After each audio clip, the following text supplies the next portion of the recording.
भागीरथी गंगा के अवतरण की कथा।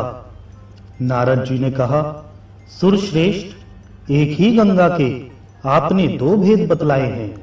एक तो वह है जो गौतम नामक ब्राह्मण के द्वारा लाया गया, और दूसरा अंश भगवान शंकर की जटा में ही रह गया, जिसे क्षत्रिय राजा भगीरथ ले आए। अतः उसी का प्रसंग मुझे सुनाइए। ब्रह्मा जी बोले, देव ऋषि, वैवस्वत मनु के वंश में राजा इक्ष्वाकु के कुल में सगर नाम के एक अत्यंत धार्मिक राजा हो गए हैं। वे यज्ञ करते, दान देते और सदा धार्मिक आचार विचार से रहते थे। उनके दो पत्नियां थीं। वे दोनों ही पति भक्ति परायणा थीं, किंतु उनमें से किसी को भी संतान न हुई। इसलिए राजा के मन में बड़ी चिंता थी। एक दिन उन्होंने महर्षि वशिष्ठ को अपने घर बुलाया और विधि पूर्वक उनकी पूजा करके पूछा, किस उपाय से मुझे संतान होंगी। उनकी यह बात सुनकर महर्षि वशिष्ठ ने कुछ काल तक ध्यान किया। उसके बाद राजा से कहा, राजन, तुम पत्नी सहित सदा ऋषि महर्षियों का सेवन करते रहो। यूं कहकर महर्षि वशिष्ठ अपने आश्रम को चले गए। एक समय की बात है, राजऋषि सगर के घर पर एक तपस्वी महात्मा पधारे। राजा ने उन महर्षि का पूजन किया। इससे संतुष्ट होकर वे बोले, महाभाग, वर मांगो। यह सुनकर राजा ने पुत्र होने के लिए प्रार्थना की।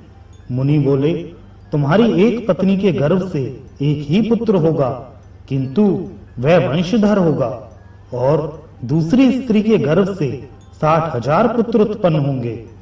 वरदान देकर जब मुनि चले गए, तब उनके कथनानुसार यथा समय राजा के हजारों पुत्र हुए।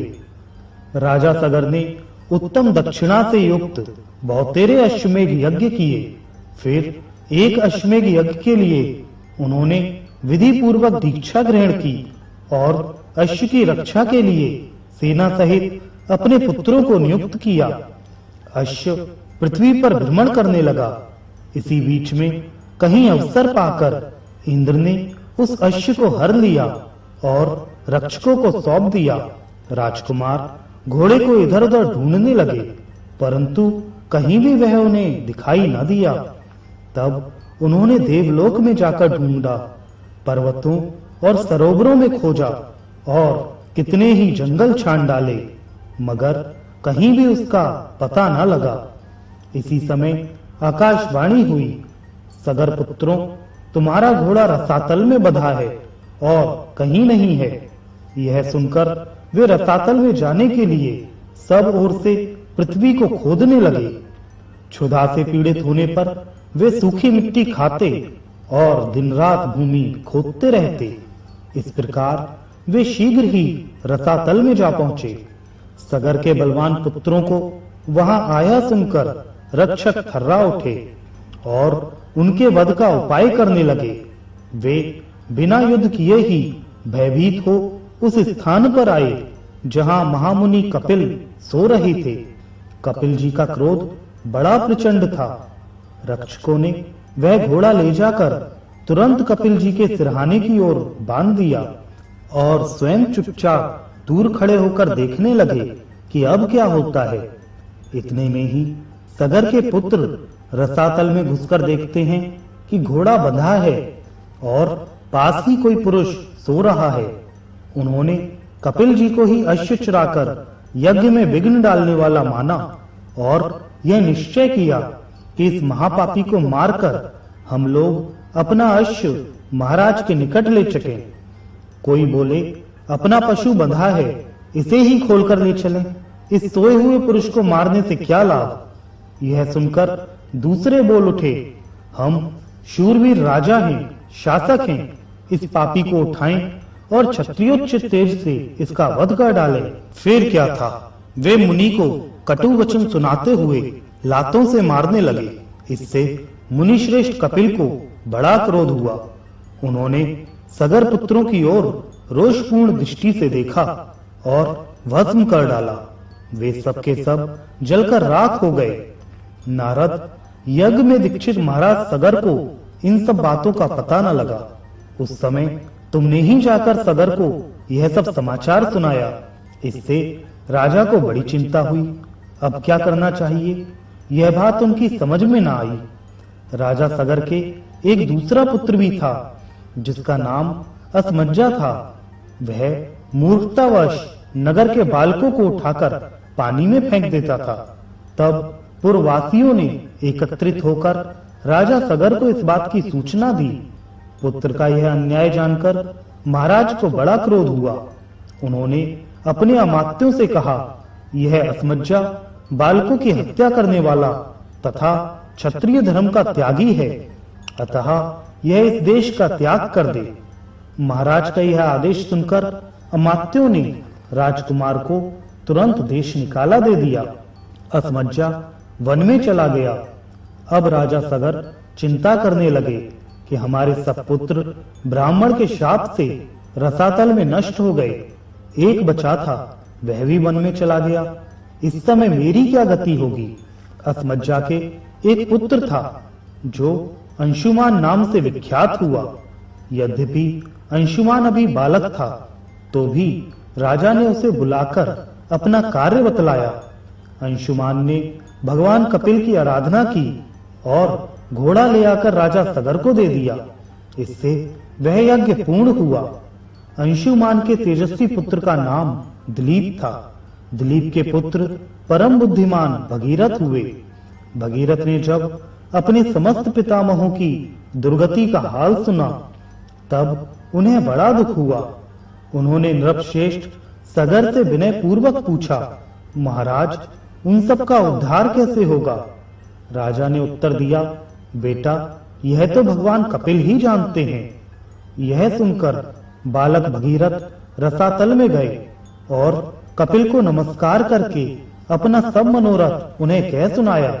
कपिल मुनि देर तक ध्यान कर बोले, राजन, तुम तपस्या द्वारा भगवान शंकर की आराधना करो और उनकी जटा में स्थित गंगा के जल से अपने पितरों की भस्म को अपलवित करो। इससे तुम तो कृतार्थ होगे ही, तुम्हारे पितर भी कृतकृत्य हो जाएंगे। यह सुनकर भगीरथ ने कहा, बहुत अच्छा, मैं ऐसा ही करूंगा। मुनि श्रेष्ठ, बताइए मैं कहाँ जाऊं और कौन सा कार्य करूं। कपिल जी बोले, नरश्रेष्ठ, कैलाश पर्वत पर जाकर महादेव जी की स्तुति करो और अपनी शक्ति के अनुसार तपस्या करते रहो। इससे तुम्हारे अभीष्ट की सिद्धि होगी। मुनि का यह वचन सुनकर भगीरथ ने उन्हें प्रणाम किया और कैलाश पर्वत की यात्रा की। वहां पहुंचकर पवित्र हो बालक भगीरथ ने तपस्या का निश्चय किया और भगवान शंकर को संबोधित करके इस प्रकार कहा, प्रभो, मैं बालक हूँ, मेरी बुद्धि भी बालक की ही है और आप भी अपने मस्तक पर बाल चंद्रमा को धारण करते हैं। मैं कुछ भी नहीं जानता, आप मेरे इस अनजानपन से ही प्रसन्न होइए।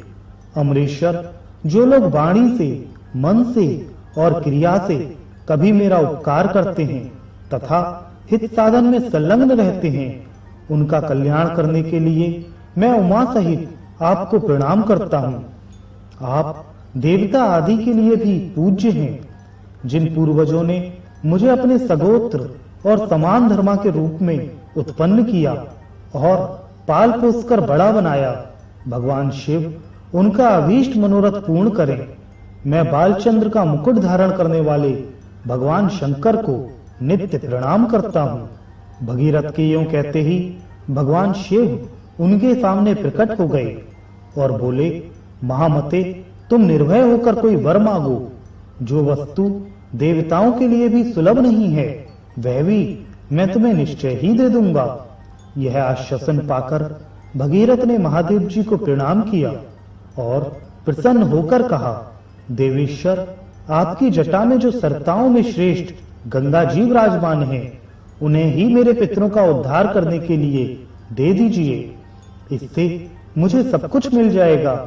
तब महेश्वर ने हंसकर कहा, बेटा, मैंने तुम्हें गंगा दे दी, अब तुम इनकी स्तुति करो। महादेव जी का वचन सुनकर भगीरथ ने गंगा जी की प्राप्ति के लिए भारी तपस्या की और मन को संयम में रखकर भक्ति पूर्वक गंगा का स्तवन किया। बालक होने पर भी भगीरथ ने अबालकोचित पुरुषार्थ करके गंगा जी की भी कृपा प्राप्त की। महादेव जी से प्राप्त हुई गंगा को पाकर उन्होंने उनकी परिक्रमा की और हाथ जोड़कर कहा, देवी, महामुनि कपिल के शाप से मेरे पितर दुर्गति में पड़े हुए हैं। माता, आप उनका उद्धार करें। देव नदी गंगा सबका उपकार करने वाली हैं। वे स्मरण मात्र से सब पापों का नाश कर देती हैं। उन्होंने भगीरथ की प्रार्थना सुनकर तथास्तु कहा और लोगों का उपकार एवं पितरों का उद्धार करने के लिए भगीरथ के कथनानुसार सब कार्य किया। राजा सगर के जो पुत्र भस्म होकर रसातल में पड़े थे, उन्हें अपने जल से आप्लावित करके गंगा जी ने उनके खोदे हुए गड्ढे को भर दिया। महामुनि, इस प्रकार तुम्हें क्षत्रिया गंगा का वृत्तांत सुनाया। ये माहेश्वरी, वैष्णवी, ब्राह्मी, पावनी, भागीरथी, देवनती तथा हिमगिरी शिखराश्रया आदि नामों से पुकारी जाती है। इस प्रकार महादेव जी की जटा में स्थित गंगा का जल दो स्वरूपों में विभक्त हुआ।